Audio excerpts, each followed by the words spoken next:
Hola, buenas tardes a todos. Mi nombre es Álvaro Lear, soy estudiante de la Universidad de Sevilla, estudiando actualmente el Máster de Historia de América y hoy voy a impartir esta ponencia para todos vosotros. Voy a tratar de hacer que sea lo más interactiva posible, con diferentes imágenes y contenido que vaya apareciendo, para que no sea solo yo.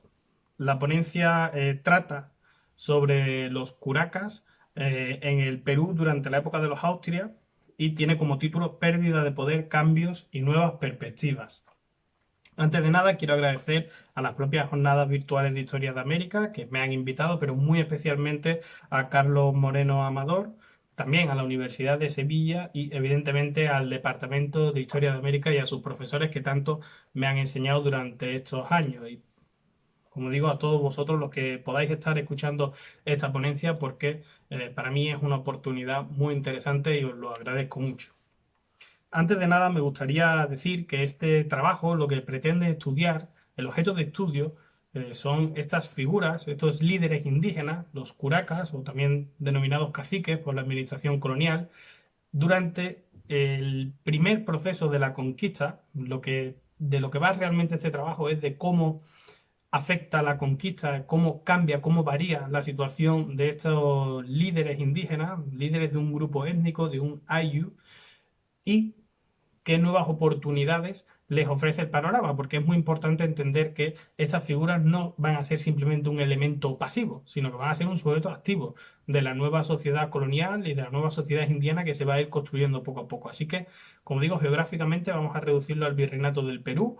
Nuestro objeto de estudio van a ser estos líderes indígenas y cronológicamente vamos a tratar cómo le afecta la conquista y cómo poco a poco se van reelaborando, pero evidentemente estaremos hablando del periodo de los Austrias. Se puede hacer mucho más extenso, pero yo creo que si nos centramos aquí es donde vamos a ver claramente el cambio. Muy bien, vamos a comenzar.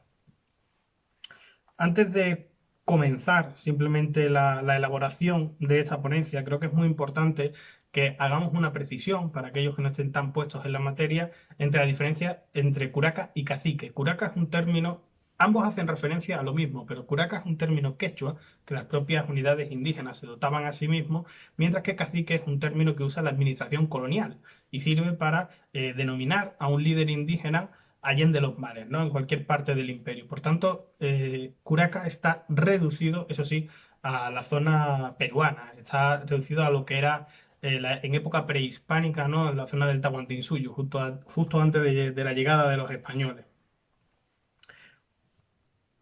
Otro elemento muy importante dentro de esta ponencia que creo que hay que tener en cuenta es lo que he denominado la dualidad de Pease. Franklin Pease es un gran investigador que tiene un libro que es Curaca, Reciprocidad y Redistribución, en el que habla sobre todo o trabaja del curaca en época prehispánica, pero usa una metodología que nos ha venido muy bien a la hora de afrontar este trabajo, que como he dicho, ya trata el curaca en época colonial, es decir, desde la conquista hacia adelante, pero la metodología de Pease nos viene muy bien. ¿Y por qué dualidad de Pease?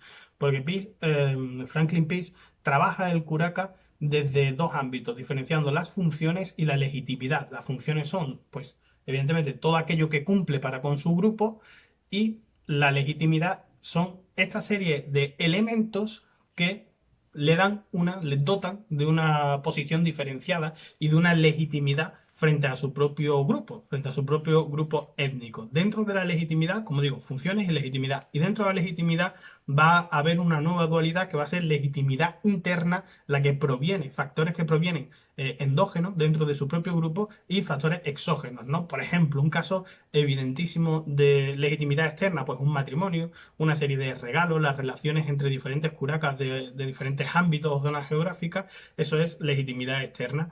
Mientras que la legitimidad interna, pues por ejemplo, el proceso de sucesiones en época prehispánica va a ser totalmente interno, mientras que en época ya colonial va a tener una intervención muy clara. Como digo, lo que más vamos a ver es el cambio, la transformación de ese curaca prehispánico que estudió Pease a el curaca colonial, cómo su mundo y sus funciones y su legitimidad cambian radicalmente con la conquista y, como digo, no se va a convertir en un elemento pasivo, sino que va a ser un elemento activo en la construcción de esta nueva sociedad.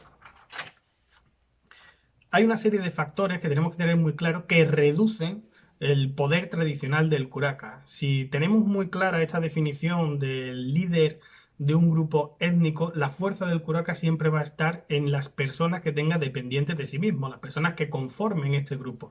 Por tanto, no es lo mismo como intermediario el curaca, el poder que pone encima de la mesa, si tiene a 200 indios que si tiene a 10 indios, ¿no? Entonces, uno de los factores clave para entender la pérdida de poder del curaca de época prehispánica a época colonial es el propio factor humano, demográfico, la pérdida enorme de vidas bajo la jurisdicción del curaca, por decirlo de alguna manera, bajo el control del curaca. Ese es uno de los factores más clave. En primer lugar, por supuesto, las propias epidemias, las propias pandemias, todas las enfermedades que hacen que la población indígena disminuya de manera muy significativa con el paso de los años. En segundo lugar, tenemos también el establecimiento de encomiendas como un factor que reduce el poder tradicional del curaca.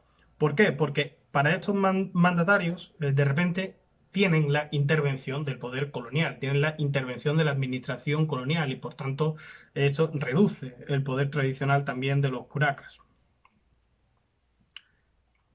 Otro factor muy importante que tenemos que tener en cuenta es la propia crisis política que se venía viviendo dentro del imperio inca y que había desembocado en una guerra civil. Y si algo tienen las guerras, evidentemente, es que la gente muere. Por tanto, se reduce demográficamente también la población dependiente de los curacas. Además, la proliferación de curacas que llegaron posteriormente, es un factor que se da posteriormente ya en época colonial. Si se reduce la población y encima proliferan, hay muchos más curacas, pues evidentemente todos ellos tienen menos peso específico, menos fuerza específica, porque tienen menos cantidad de indios que les son dependientes.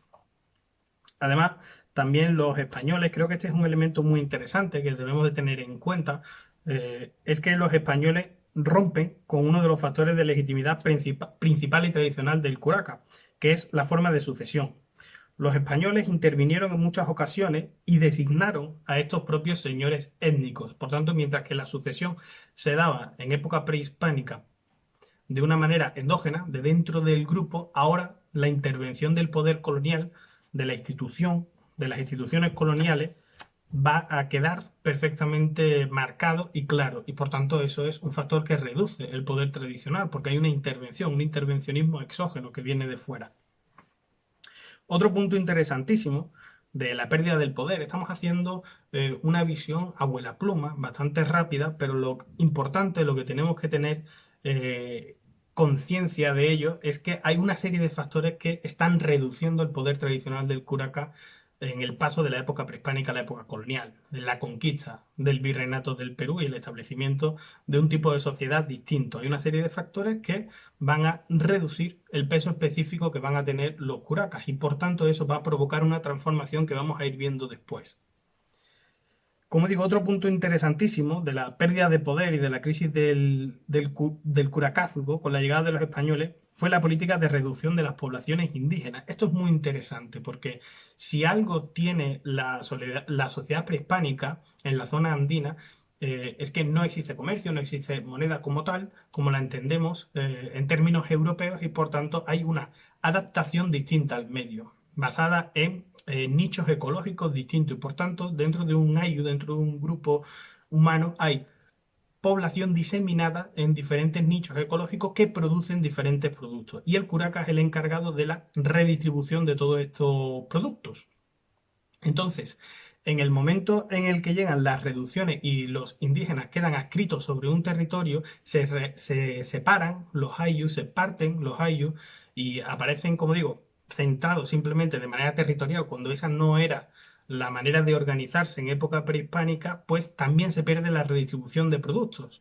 Porque para que haya redistribución de productos dentro del ayu se necesita que haya poblaciones indígenas diseminadas en diferentes nichos ecológicos. Si tú a estas poblaciones las concentras en un mismo lugar o rompes los ayus y los concentras de manera territorial, simplemente por proximidad, pierdes la capacidad de producir diferentes productos que son necesarios para la subsistencia. Y si pierdes esos productos, tampoco necesitas la redistribución, que era una de las funciones claves que cumplía el curaca. Entonces, al final, ¿qué es lo que estamos viendo y cuál es la idea de fondo que tenemos que tener todos siempre presente? Pues que poco a poco estamos entrando en unos procesos que están eliminando funciones del curaca, eliminando la legitimidad, porque la legitimidad interna viene derivada de las propias funciones que el curaca cumple en época prehispánica para su propio ayllu, y vamos a ir viendo cómo esta figura, para sobrevivir, necesitará necesariamente de una mayor dependencia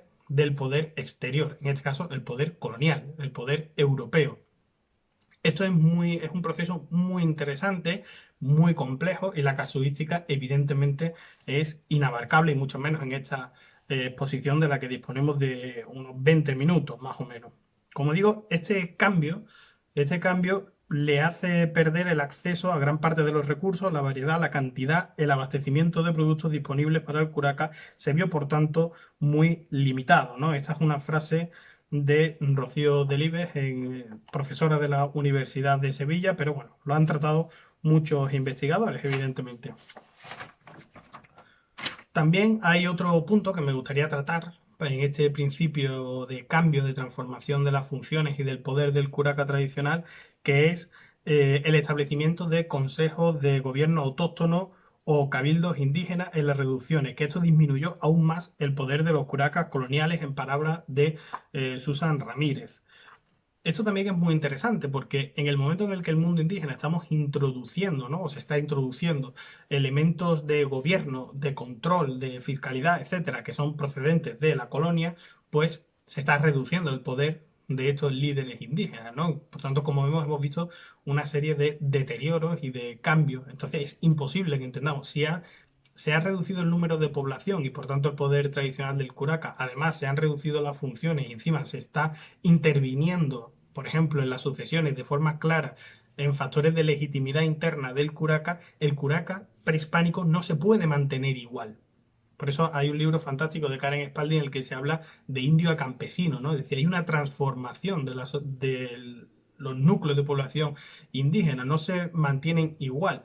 También es verdad, es cierto, como digo, que no es simplemente un elemento pasivo, sino que es un elemento activo, y para esta investigación, por ejemplo, aunque no podamos citar ahora todos los casos, hemos visto intervenciones muy claras, cartas que mandan los curacas a la administración colonial, y eso provoca pues una serie de, bueno, de elementos que se van moviendo como piezas de dominó, ¿no? Es decir, que los curacas siguen siendo una parte muy importante y muy activa de la población, no son un elemento pasivo, pero tienen un cambio, entre otras cosas también porque en la construcción imperial de la monarquía hispánica, tecnológicamente era muy limitada, evidentemente, a nivel de sistemas de información, porque en la época no daba para más, y por tanto la monarquía necesita necesariamente, para que el sistema sea lo más estable posible, necesita unos intermediarios, con los cuales tener más o menos controlada o tener en una situación más o menos pasiva a la población indígena.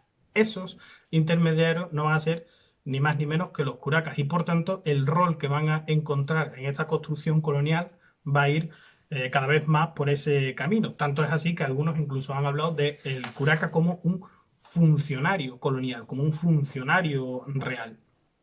Vamos a pasar ahora a la segunda parte de esta exposición o de esta ponencia, que sería el curaca tras la conquista española. Es decir, hemos visto los factores que han ido reduciendo las funciones y el poder, y ahora vamos a ver el curaca tras la conquista española. Como digo, hay autores que hablan del curaca como funcionario real.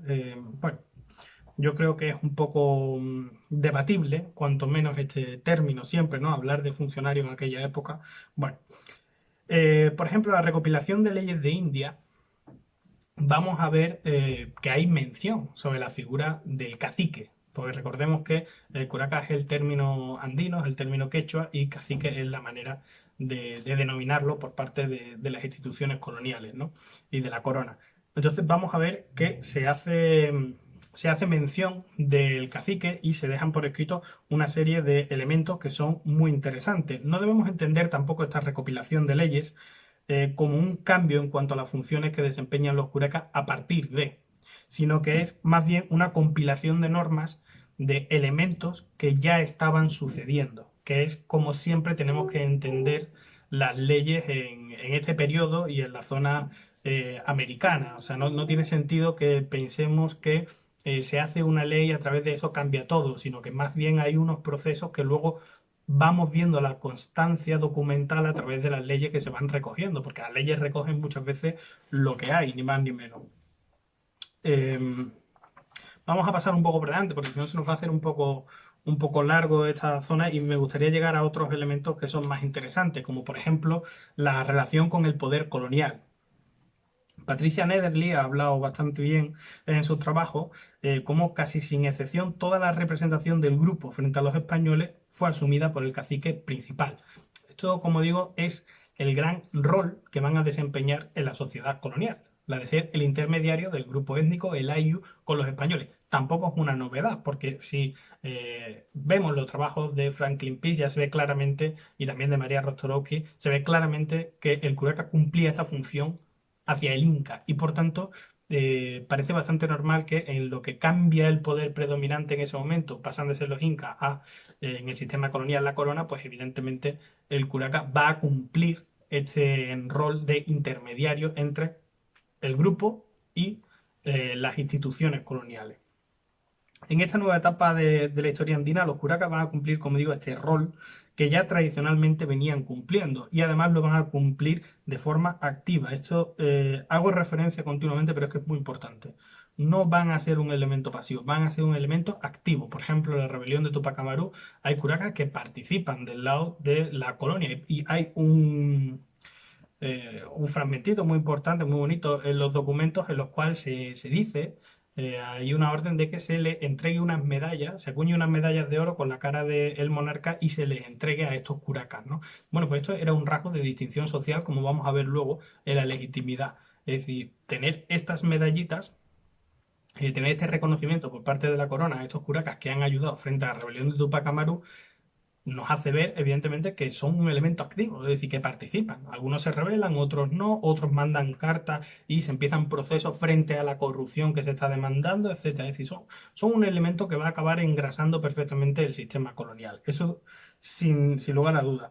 Karen Spalding planteó que los curacas, por un lado, mantienen sus relaciones de parentesco y reciprocidad con su ayu interno, y por otro eran los encargados de organizar la mita y recaudar los tributos para el corregidor, de manera que se convirtieron en los intermediarios entre el poder español y la población indígena. Como digo, esto es muy importante y es muy recurrente, es seguramente el gran papel que van a cumplir en este nuevo sistema.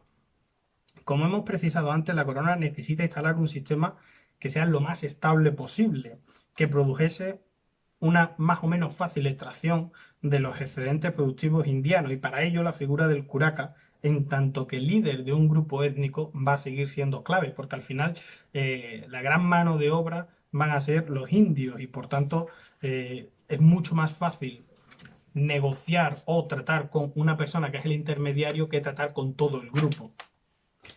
El último elemento, y ya intentaré no extenderme mucho, porque no os quiero tampoco aburrir, evidentemente, es hemos hablado un poco de las funciones, de cómo pierden unas funciones que tenían época prehispánica y un poder y un rol que tenía época prehispánica y cómo se van adaptando hacia la época colonial, pero también, como hemos dicho antes, metodológicamente usando la dualidad de Peirce, tenemos las funciones y la legitimidad. Y ahora vamos a ver la legitimidad.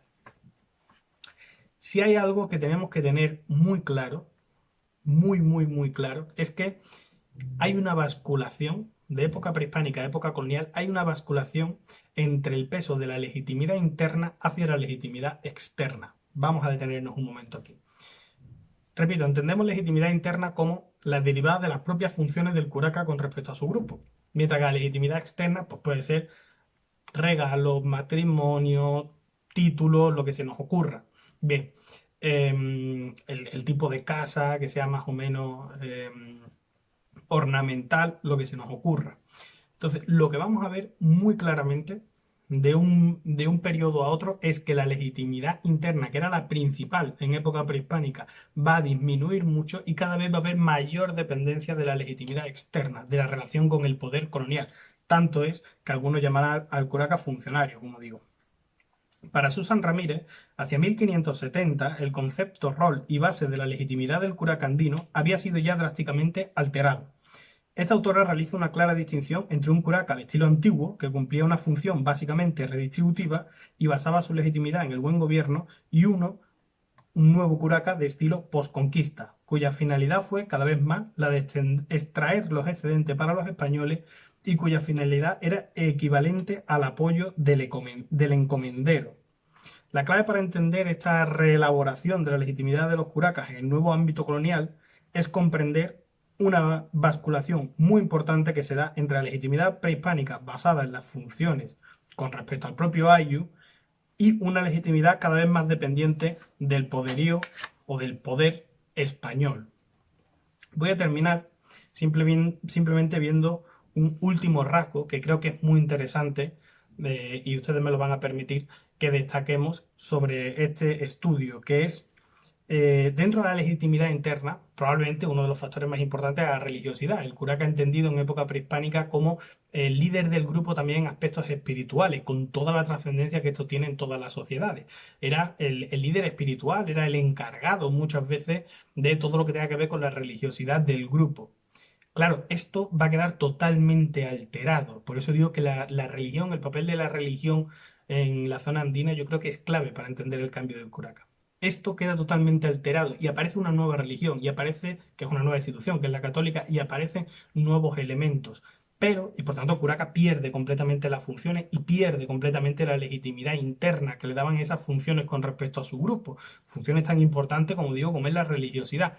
Pero va a encontrar unas funciones distintas, o por lo menos una legitimidad distinta, que va a ser papeles muy claros y diferenciados con respecto a su grupo dentro de la religiosidad colonial, dentro de la religiosidad católica, como por ejemplo papeles claves en procesiones o sentarse en las primeras filas en la iglesia y todo este tipo de cosas. Por tanto, aquí vemos claramente, nuevamente, cómo el papel del curaca cambia, las funciones del curaca cambian completamente, pero su rol sigue siendo distinto, adaptado a un nuevo tipo de sociedad, la sociedad indiana que se está construyendo paso a paso y que además vemos la dependencia que tiene el curaca de una legitimidad que era interna a una legitimidad que es absolutamente externa. Es decir, dependes de que el entorno colonial te dé, o las instituciones coloniales te den un rol diferenciado en la religiosidad colonial. Ya no eres tú el que lleva la religiosidad de tu grupo, sino que tú cumples un rol distinto en la religiosidad de otro, la religiosidad externa, la de la metrópoli, la colonial.